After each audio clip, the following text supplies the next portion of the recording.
So meron tayong pasyente rito mga kaibigan. Pasensya na sa kuko ni Teacher Kevin PH kasi nag-ayos din tayo ng printer. Ang problema ay battery. So ang gagawin natin dito sa laptop na to, Acer P249 series battery replacement mga kaibigan. So nakabili si client ng battery. Ang gagawin lang natin is sasalpak natin. So una sa lahat, tanggalin muna natin lahat ng mga screws. Remove lahat mga kaibigan.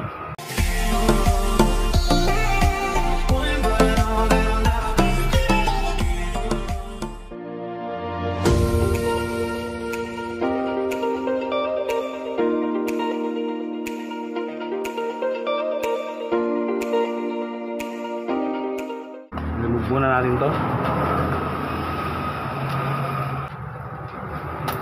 No, natanggal pa. Tanggal to. Given yan, naglulus. So, meron pang 3 screws dito mga kaibigan. Remove pa natin yan.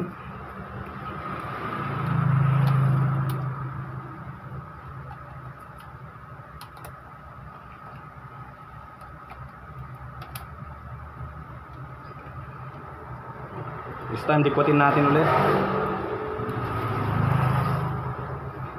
Yan, so natanggal na rin.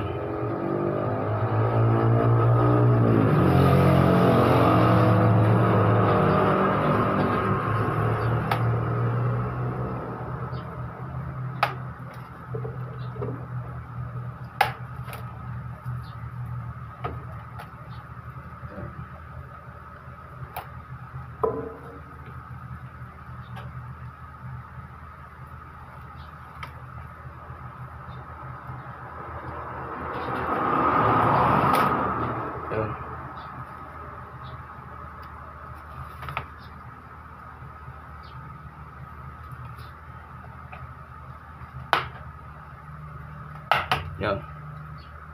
So, narito na mga kaibigan yung kanyang battery na kailangan nating palitan. Ito. Dumi na rin. So, free cleaning na rin natin to. Wala naman ng lock-lock to mga kaibigan. Yan. As in, angat lang siya. Yung remove. Okay. Then, lagay natin yung bago. Make sure lang na accurate yung ma-order ninyo ha. So, lagay muna natin to.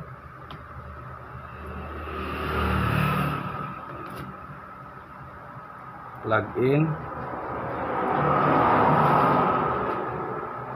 Okay, that's it.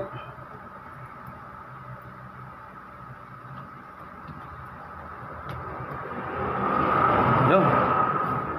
Simple as that mga kaibigan, ang pag-replace ng Acer P249 series para sa battery. So, madali na lang i-close out yan. Kayo na lang din ang gumawa. At least nakita ninyo kung paano mga kaibigan. At ito lang muna. Maraming salamat po sa inyong panonood. Acer P249 series battery replacement.